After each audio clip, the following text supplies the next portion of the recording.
Bà số đây bong bong để thời ca chọn bơ tại đấy nè bà mình tha bong bóng thời ca chọn pui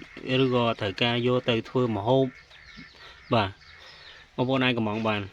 và này chia bọc hết mấy pon từng bà hay bong bóng trong bán tôi cho nên tích có bán và anh ấy khăn sẽ khăn mấy pon nào bọn khăn này mà cả lỗ ban phọc hơi sẽ chốt bà khăn này mà cả lỗ ban chiên sam sắp họp từ xài sắp á bà mà cả lỗ ban sam chiên từ xàiขนาดปานนี้บ่យើងយកទៅធ្វើម្ហូបគឺពេញឆ្ងាញ់បាទហើយស្ពណ៌សបល់ស្អាតល្អចឹងបងប្អូនណាបាទបងប្អូនយកទៅបាទអត់ប្រមាថធ្វើបាក់សម្អាតទេគឺខ្យងយើងស្អាតស្រាប់បាទបងប្អូនចង់កំងទុកក៏បានណាបាទសម្រាប់មុនកម្មវិធីបន់ចូលឆ្នាំខ្មែរយើងខាងមុខបងប្អូនអាចកំងទុកក៏បានដែរបាទហើយដល់ថ្ងៃសូមបងប្អូនចាំមកយើងដាក់ផ្ញើទៅក៏បានដែរណាបាទគឺយើងបំពន់ទុកឲ្យបានបាទបើសិនជាបងប្អូនត្រូវការអាចធ្វើការកំងឬក៏កក់ទុកទៅណាបាទគឺយើងមានចំនួនច្រើនហ្នឹងហើយបងប្អូនចង់យកទៅធ្វើពូជធ្វើអីគឺខ្យងយើងនេះគឺខ្យង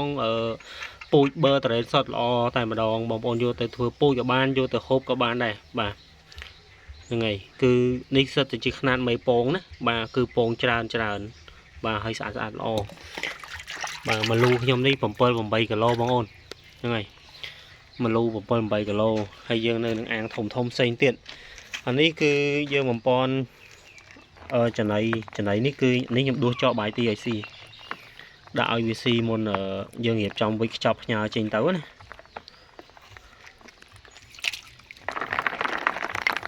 នេះបងប្អូន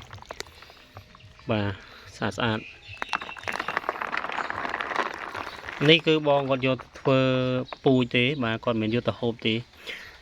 បើសិនជាបងប្អូនចង់យកទៅហូបឬក៏ធ្វើពូជអី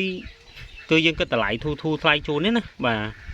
ប៉ុន្តែថាគុណភាពខ្យងរបស់យើងបងប្អូនយកទៅធ្វើពូជក៏បានយកទៅហូបក៏បានដែរបើតម្លៃយើងគិតមកសមរម្យឲ្យណាបាទ